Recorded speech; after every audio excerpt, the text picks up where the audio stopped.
Hello, hello, hello, and welcome back to another episode of Kicking It with KeKe, Life, Love, and all that other shit. I am your host, author KeKe Chanel, lifestyle blogger, certified mindset and personal growth coach.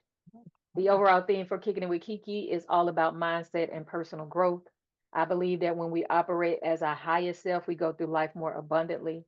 Today is a very special episode. I am going to go ahead and put out a disclaimer. It may be triggering to some people, so make sure that you tread lightly. The story that you're about to hear is a story of survival. It is very hard. Some parts would be very hard to listen to, but I commend my guest for sharing her story on the platform, and I want to thank her for being here today. But y'all know how I like to do. I like to give my guests the opportunity to introduce themselves. So, hey, girl. Thank you for coming to kick it with me. Tell the people who you are and what you do. Hey, I am You good? excited and I'm happy to be here. Hello, everybody. My name is Nyshema Phillips. My business name is Shemasmiles LLC. I am an independent paparazzi consultant. What that means is that we sell costume $5 jewelry. Some may have heard and some may have not. I've been But there running are paparazzi for millions. for a few years now. I have a couple of friends that sell it. So yeah, I love it. Yeah, there are millions of us. Okay, millions of us. God rest her soul. My cousin was doing it too, and I didn't know about it until like later. But she was doing it too, and she's deceased now. But the reason why I got into paparazzi, again, I came with the opportunity from two different people, and I was like, I had to make a quick choice because thought that it was my time to do this. So I said yes, and the reason being was because I want to learn how to public speak. Um, from the age of 8 to 14, I was sexually abused numerous times. So I would like to help other sexual abuse victims later on in life. I want to have my own nonprofit. So that's Mm. why I got into doing a paparazzi jury because I want I to learn how love to it. public I love speak. it. I love it. Listen, you talking about you want to get into public speaking. Man, I see you on them videos. You doing it. You doing it. So just keep doing it. Keep showing up every day. Keep letting us see that smile. And it's gonna go further than you ever imagined. So thank you again for coming to kick it with me today. It has been a long time coming, but you're here. I know. I'm so excited. Thank you so much. Oh my gosh. I'm gonna say Yeah, that a so lot. I know, right? So before we get into your story, I have to ask about personal development and mindset because this is the overall theme for the platform. Okay. When it comes to Nashima, how important is it for you to have a positive mindset on a daily basis so that you can stay on that path of healing that you're on? So Nashima, for a very long time, as I learned these past 10 months, I really wasn't on a positive, had a positive mindset. I had a positive mindset for everyone else. Hmm. But when it came to me, oh my God, you have me cry already. You just got on here. Hold up. Oh, Good. We started. oh my goodness. But when it came to me, I always talk negative. Nobody will never love me. Um, I can't do this. My comprehension not that well. So I never put myself in the forefront because I always thought that I know what's in me, but because thinking about what everybody else was going to think, Hmm. I always stood in the background. So all that negativity that I kept saying to myself, because again, I know what I can do. Um, I always stood in the background. I was always that person. I'll do the cleanup. Don't worry about it. Hmm. I'm in the kitchen. I'll do the cleanup. All that other stuff. But now since this past 10 months that I started loving myself, Oh, a beautiful thing. I'm on a rocket ship that's not stopping. I love it. I love it. I'm so glad that you're on that path, Nashima, because we're our worst critic. We always find something negative about ourselves. Even when people tell us how great we are, it's still something in the back of our minds that hold on to stuff self-consciously that make us believe that we can't do things, or we are not seen the way that other people see us. So with that being said, as far as like mindset, how do you, or what do you do on a daily basis now, since you're on that path, to develop yourself regularly? I know that you go live and you're putting yourself out there more. So what else do you do on a daily or weekly or monthly to keep yourself on the path of personal development? Girl, I hug myself every day. Hey.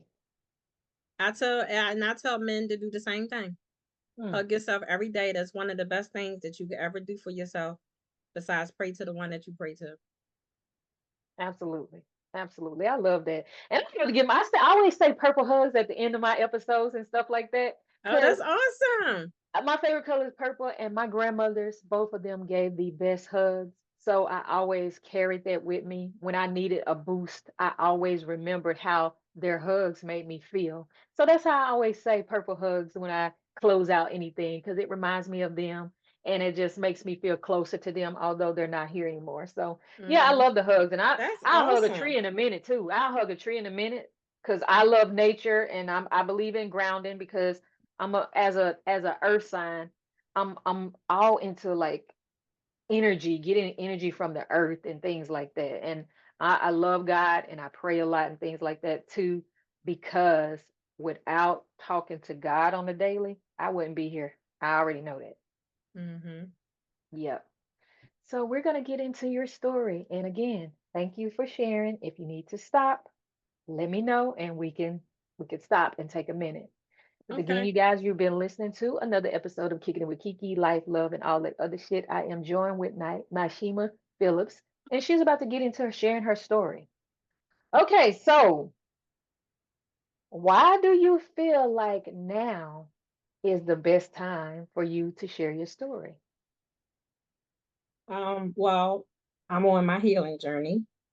Um, and I think everybody is at this point, right? After the pandemic just blew Oh yeah. everybody's mind. Mm-hmm. But I'm on my healing journey right now. I'm on my wellness journey also. And it's been a blessing. It's like I said, I just found out, I just learned that I never loved myself. Mm-hmm. Um, some people probably say, "What? I'm 45." I didn't realize it until 10 months ago. Mm-hmm. And after I don't know, just something just clicked and my whole mood just changed. Listening, I can see clearly now. I'm seeing things that I've never seen before, Mm-hmm. which probably has always been there. But again, like I said, as I start loving myself, I start seeing things clearly. The doors start opening in different ways and different things. Which this is number one, and I greatly appreciate you again. Thank you so much for having me on your podcast. You're welcome. Thank you for being here. And um, with that being said, is that I've been trying to tell my story, but I was always afraid of the backlash, the outcome. Um, people saying that didn't happen. Um, why you lying? And that's always what people say when they don't want to fess up to the truth.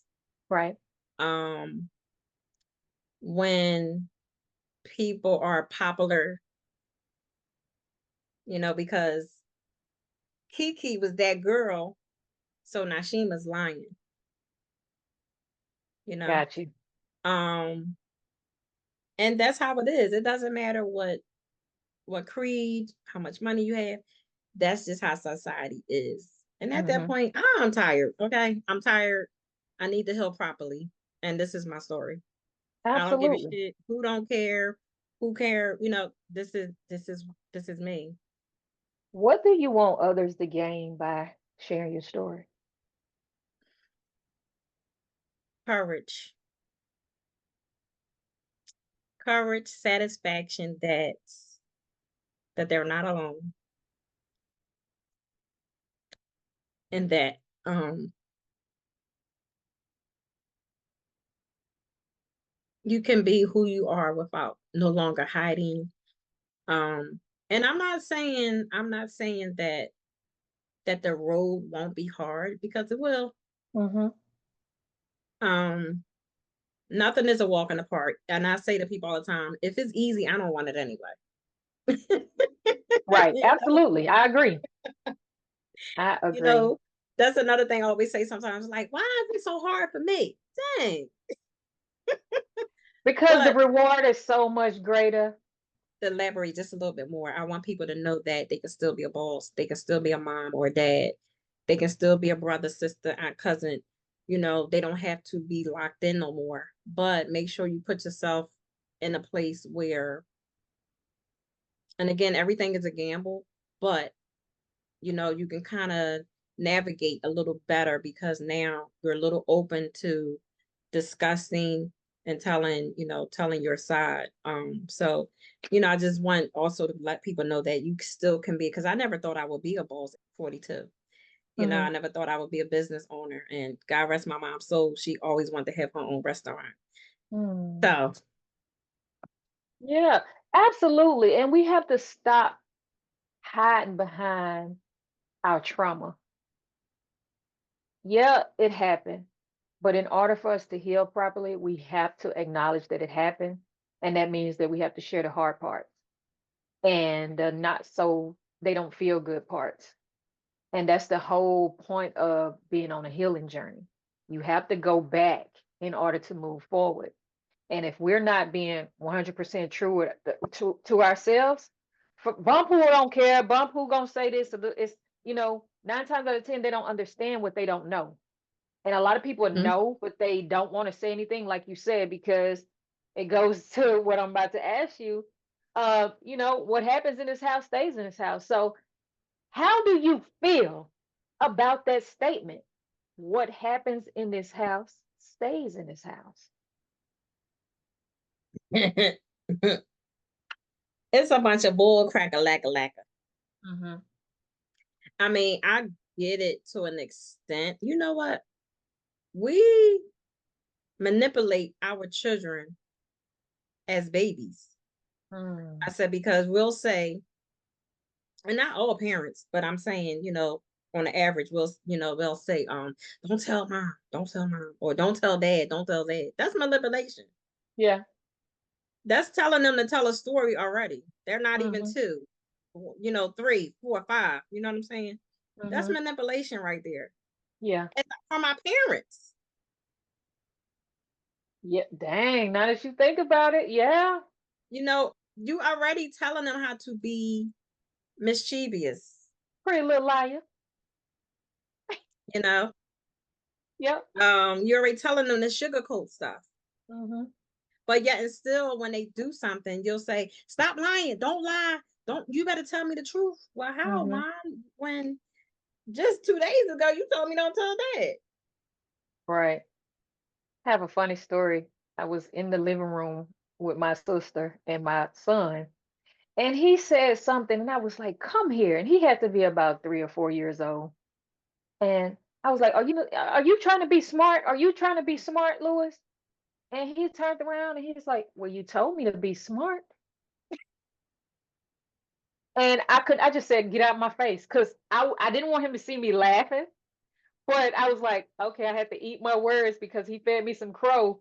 I did tell you to be smart, but I'm talking about being smart mouth, talking back and stuff like that. And I had to break it down to him, but I had to tell him to go because I didn't want him to You had see to me get laugh. yourself And together. my sister thought it was so funny. And I was like, he has always been this kid that has to challenge everything that his mama say. I can't just tell that one because I said so. He want to know why. And I'm thankful for that because he's 15 and he has a mind of his own. He's not a follower at all. He is the leader. And so let's get into Nyshema. Where do you want to begin? When did the abuse start? Let's start there. So I always say from the age 8 to 14. So just to give you a short backstory, so I'm the only child on my mother's side. Okay.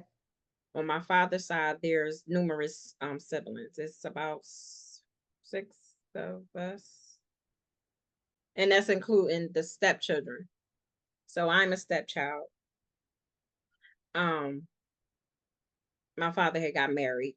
My father, he was never married to my mom. They got together when they were young. Okay. When she was, so my mom was 17, my dad was 27. Oh, Yeah, wow. yeah. Um, so I always say from the age of 8 to 14. Now, to be very, very honest and frank, there's a lot of things that I do not remember. I don't remember exactly when it happened, what time, what room, what I had on. I Mm-hmm. don't. Mm-hmm. Mm-hmm. Okay. And a lot of people say probably because I'm blocking out the Yeah. things. Now, some things I do remember because I was also raped by a woman, by a teenage woman. Hmm. My mom never knew about that. There's a lot of things my parents don't know. 8 to 14. Now you share as much or as little as you like. So when it happened the first time, do you remember the thoughts that went through your head? What emotions do you remember having when it happened? I really don't remember. And I'm in the process of writing my book now. Mhm. Um, and I have like different ways in my mind of writing my book. It's actually going to be a trilogy on my story, Mhm. from that 8-year old to the middle age to now. Now. Mhm. Um, and I'm super excited about that. And I don't I'm know why I excited stopped about it writing. too. I'm excited about it. I haven't written in so long. So yeah, so I'm on my 20th chapter. And actually inside the book, again, I don't remember the exact time and the feelings and all of that.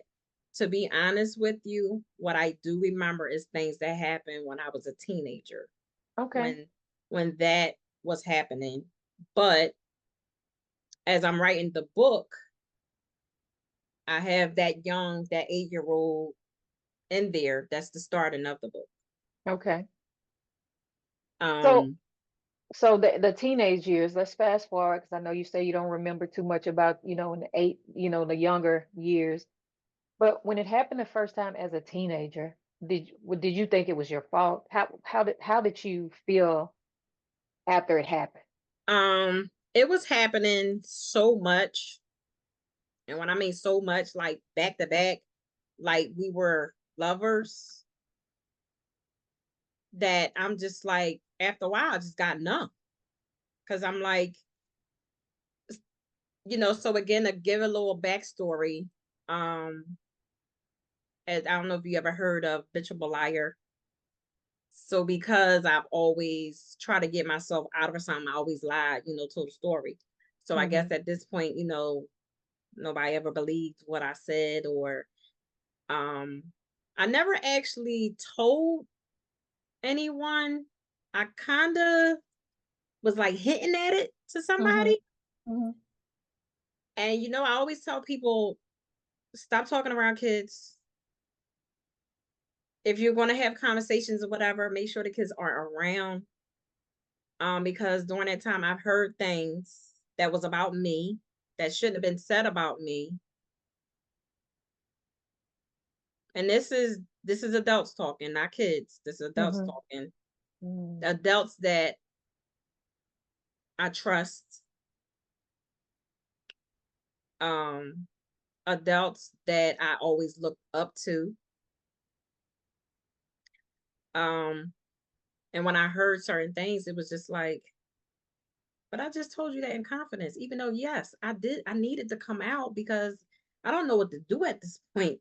Like, I might have a baby at some point. Yeah, yeah. And because I like males, y'all gonna think that it's on the outside and it's in the fucking house. Uh-huh.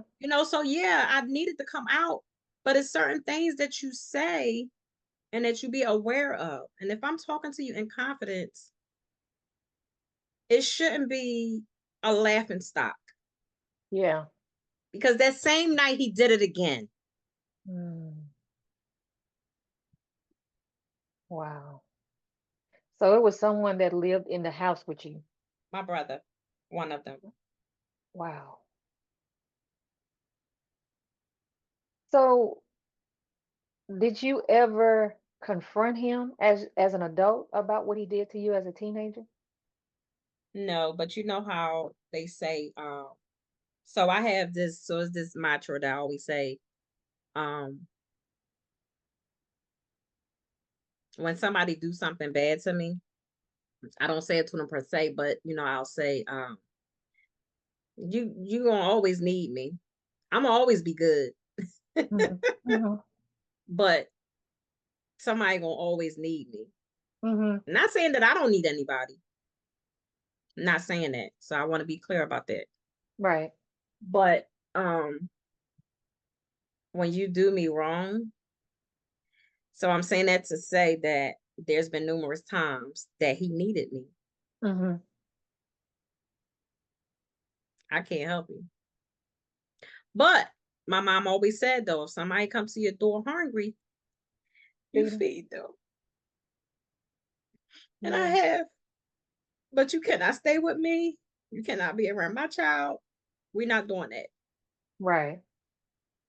And And these same people that I trust, they gave him my address and my phone number. so he pretty much act like it was just nothing, like it was normal, like we were supposed to be doing this. It was like we was in a relationship. Oh, wow. In the middle of the night, like I'm asleep, you in your room, it's your privacy of your room. So you can have your nightgown on, you know. Mhm.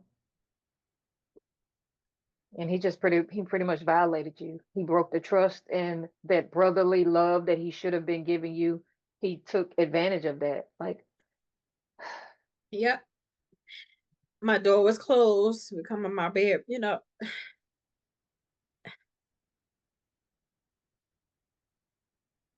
so That's why do why. you go Sorry. ahead? I'm sorry. You I'm go sorry. ahead. Go ahead. You go ahead. Oh, I was about to say, why do you think that you didn't say anything to anybody, especially your mom? Well, my mom, because I love my mom so much, because I knew she would have killed him. And my mom, she actually asked me, I want to say about 3 times. Sometimes women get that intuition. Mhm.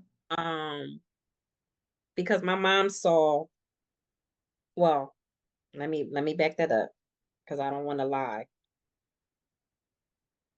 My mom was told that one of her sisters was raped by her stepfather. Mm. And because they were like this close, you know, and then things start changing. You see a person's change, on different Mhm. situations, and you're like, Mhm. something is wrong. Right. So I never told my mom because I knew my mom was going to tear something up. I've seen my mom fight a real tall, big, husky guy.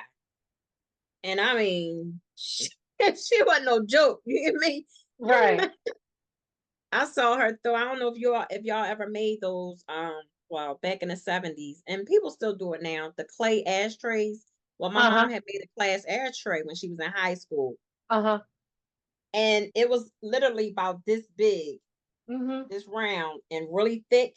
My mom threw hung that at my godfather, which I call him my godfather. It was her significant other, but to this day I call him my godfather. She Okay. hummed that at that big man at his head and made it bleed. She wasn't no Wow. joke. You hear me? So that's Yeah. why I've never told her, because even some things that happened at my mom's house too, I still needed her. And I knew for any place, my mom will always be there no matter what. Mhm. So I needed her. Yeah, I mean, I get it because if she was taken away from you by doing something that would have put her in another place away from you, who know what would have happened, where you would have gone, or anything like this. So I get that. I totally get that. What about your dad? Have you ever talked to him about it, or did you mention it? Did he say anything? Has he alluded to knowing or anything like that? So before we got on here, I was getting ready to tell you something. And I said, no, I'm gonna wait. Yep. I've never mentioned it to him. Um, and she probably gonna deny it, and I don't give a shit because it was sad, and I wish I had it recorded. I wish I had the whole entire conversation recorded. But 3 days after my mom died, my stepmom told me she knew all them years I was being raped. That's how my Wow. face looked. And And what was her excuse for not saying anything? I couldn't believe it. And I let her speak. I let her talk. I was on that phone with her for a nice while. Because my husband came in the room and he was whispering. He's like, you still talking to her? I said, yeah. He said, why? Mm-hmm. They mean nothing to you. They weren't trying to help you when you needed help. Mm-hmm. Why are you still talking to her? So I put the phone over like this. I said, because she needs to get it out. She need to release herself. Yeah. And that's who I am. I'm a sound ear to the next. Mm-hmm. I believe that's what I'm here for. I used to say I'm just here to be abused because it happened so much. Yeah. Well, I'm glad that you changed your words, and I'm glad that you give so much grace to other people and not enough to yourself. But I'm glad that you're tapping into giving yourself that grace, giving yourself that love that you should have had all of those years ago when you were that little girl being taken advantage of, because that is what it is. And stop giving them grace. Mm-hmm. Because until you can and until they can really sit down and look at you and say, I'm sorry, I am truly sorry for what I did or what I knew that was happening and didn't say anything, that's their demons. That's something that they gonna have to be accounted for, be accountable Mm-hmm. for. But you speak your truth. And I wouldn't give a damn who don't care, who gets mad about it. It happened to you. It happens to so many other young girls and women, and we are always looked at as so strong.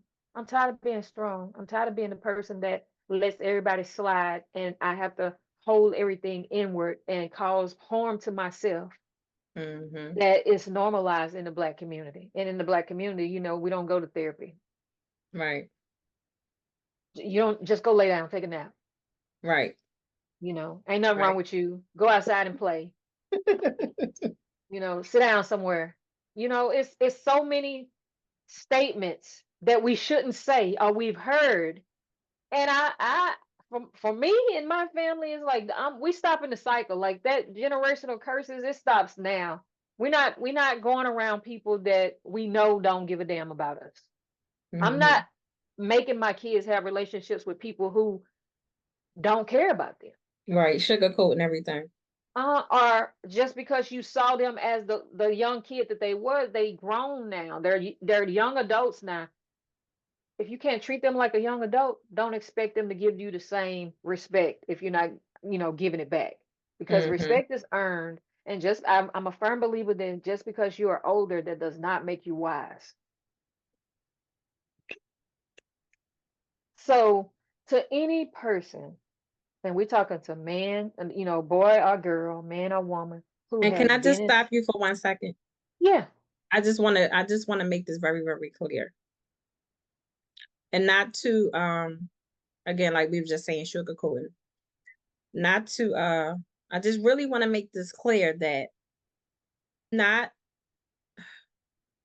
how can I say this that I'm being frank? Um my family have been there for me. So I'm not saying that they're bad people. There's good and bad in everybody. Right. Okay. It's two sides of us. Um, so I just want to make that very, very clear. The ones, that I was in contact with. There's two sides on every is actually I say it's four sides of the story. Okay. But because I don't want people to say, well, damn, her stepmom, like, she's somebody that I definitely looked up to. I've always have. Up to that point. Yeah. I just I was about straight to was say like, that. I know that changed that day. at that point, it was straight like this. Yeah. Okay. I'm like, I have nothing to say, blah, blah, blah, blah. Even after my dad died, I seen her in the casino and I was get ready to this way. And I was like, no, Shema, you're healing. And one way for you to heal, you have to take it head on. And here is your opportunity. Yeah. Now, whether she is open to it or not, oh well, but you have to do what you have to do to keep going. Right. And I did speak to her. We hugged, things like that. But you can tell that how eerie, because I didn't go to my dad's funeral. People still trying to figure out why. For what? Y'all ain't love me then or like me then. What I need to go there for?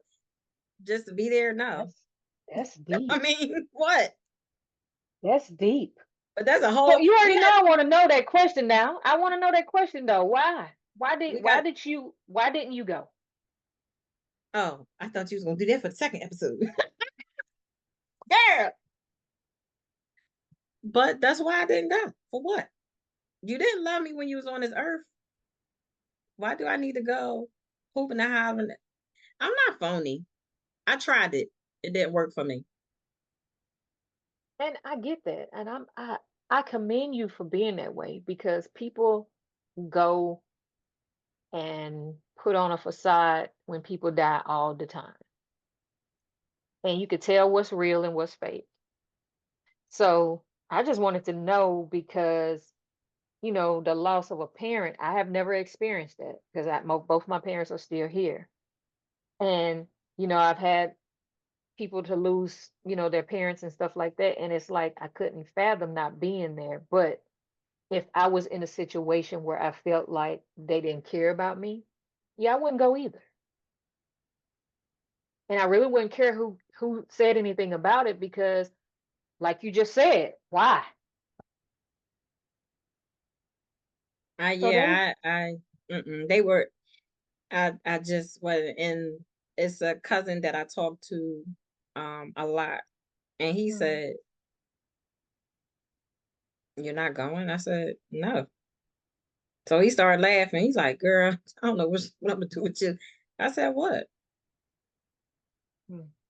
You wasn't caring about me when you was on this earth. Why do I need to be there? Y'all didn't want me. They live 4 fucking blocks away from my house. yeah. Today. Still? Today. I have nieces that I do not know. The question is, why you don't come around? Why? Y'all have cars. Y'all ride past my house every day to go to different places. I had to literally walk to a park, which is not too far from my house, to meet my father when you driving past my house. So no, I didn't go to this room. Why? It's like we dating, like we hiding or some shit. Yeah. And why do you feel like he allowed that to happen? Never had that conversation with him? Women can make you do some things. Men and women can make you do some things that, because I have done it. I have done some things that I didn't think that I would do. But men and women will take you from your family. I've seen it happen all the time. Maybe I'm a part of it. I get it. I get it. You know, and somebody even said to me, they was like, well, I'm not making no excuses for him or anything like that, but you might want to just give him just a little, because you know, you never know what was transpiring in his life. I said, well, I gave him every opportunity by himself. When my son was 2, still in the little crate thing, I invited him to my house for breakfast. I made breakfast. I said, come along. I talked to him on the phone. I said, come by yourself. This is a conversation for daughter and father, no one else. If you get where I'm going. Because, you know, sometimes when you're around certain people, you can't be comfortable. You can't say what you like to say. Yeah. You can't say what you really want to say. Right. And what's needed to say. Yeah. You get my drift? Yeah. So I said, this is me and you. And the baby will be here. I gave him every opportunity. My son was 2. He's 20 now. He goes to Westchester University. Another opportunity. I said, Dad, I need to talk to you. I need to talk to you. He made me walk down the street to meet him. Now, in that moment, I could have just said, Shema, what are you doing? But I'm still at 30-something years old, 38 years old, trying to find my dad's love. Right. So, no, I didn't go to his fucking funeral. Excuse my language. I get it. We as parents really don't understand how we can screw our children up. And I'm putting it lightly that way because hurt people, and broken people break people. And if the cycle is not fixed, then we're going to have a whole bunch of broken people that's breaking everybody else they come in contact with. And so, with that being said, and we're going to come back for a part 2, guys, but I want to ask this question before we, conclude part 1 and get ready for part 2. Speak to little Nyshema. What would you say to her right now about what happened to her then? Now, if you asked me this 10 months ago, Mm. every word would have been negative. Mm.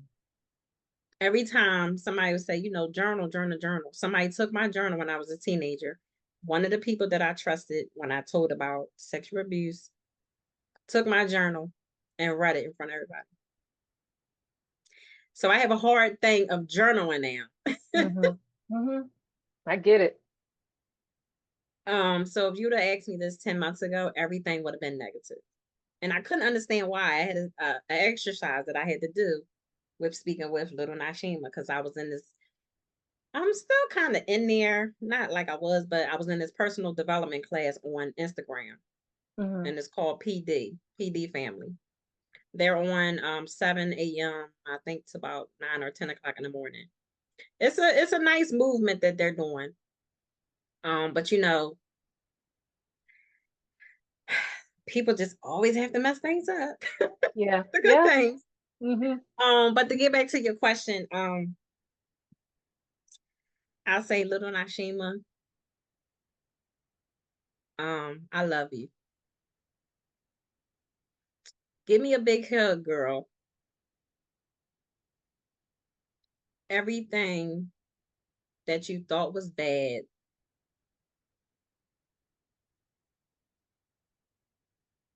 is just a lesson for the older you. I'm not saying that it was right, but I believe things happen for a reason. And I just want you to take your time, listen to the things that's going around you. Be careful with your feelings, and which is easy said than done. But always love yourself first, no matter what. Love yourself first, give yourself a hug, and just keep that beautiful smile. I love that. I love that. We will be back for part two, so make sure you tune in. Go back, watch the first part first. I've been joined with Nyshema Phillips, and she has been sharing her story of abuse and her healing journey. She is a beautiful light, beautiful spirit, and we're going to come back and talk about some positive things that she has coming up, the things that she is doing now, which is amazing. She shared about the book, the trilogy, y'all. She got 3 books coming, so y'all better pay attention. She'll Actually, it's gonna also be be 4 4 books. because I Listen, want to do four a books. children's book as well on sexual Okay, abuse. so she I'm did a just trying to children's figure book as out, well. the Ha- politics. Okay. Yes, well, I can't wait. Look, she will also be featured in 19 Magazine's Survival issue that comes out in October. October the 19th is when it will come out. She and other ladies will be sharing their stories of overcoming and survival. You guys don't want to miss that issue. Just visit 19-magazine.com. The second issue just dropped on the 19th of this month. The first issue was out in January. You can go back and purchase both issues today. But Nashima, before you get off and we come back for part two, is there anything that you want to say to the listeners today? Um, I would just want to apologize first of all because I know I done said quite a few cuss words on here. Oh, you good. You kicking it with KeKe. You good. So I just like to apologize for that first. Um, I just want to let people know that mental health is a real thing. Now everybody's just saying, mental health, this mental health ain't just started, okay? Mental health has Mhm. started way before any of us was born. Right. Okay. I mean, back to Adam and Eve. So I just want to say that, love yourself, please. It's a beautiful thing. Love Mm-hmm. yourself. I tell people and quick, I don't read a lot. I don't do podcasts a lot. I don't all these spiritual things that it's great, but that's just not where I'm at right now. I'm getting there, Mm-hmm. so I'm just being very honest and transparent, Mm-hmm. um, but love yourself. Please, please, please, please, please. And parents, Mm. Talk about I, it. I can't be, I can't say it strong enough. Parents, if you don't know your kids, you in a world of trouble. Mm. If you don't, because I'm gonna tell you something. We all are our own individual person. So whether you have 2 or 3, or even if you have a child, you have godchildren or nieces, okay, that we're all our individual person. So yes, you are going to like this one a little more than you are. Some parents say, oh, I no, I love all my kids the same. No, you don't. You don't. I don't care if you're 100 years old. You don't. And the child is just not saying nothing about it, but it comes out when they get older. Mm. I'm only 45 and I've seen a lot. That's so true because my daughter said the stuff that you did, Louis just get away with it. So yeah, yeah, they pay attention. They always watching and listening. Right. So Yeah. I just say, parents, please, if you don't know your children, somebody can tell you anything about them. You know, anything can be done to them. And I just always say, please talk to them. Talk to them. You may not get the truth right now. You may not get the answer that you're looking for, but just give them some room and please talk with them. I'm like my son's best friend and he's mine. He's right now in Westchester University. I'm in Philadelphia, and I can tell you right now, and I haven't talked to him in like 2 days.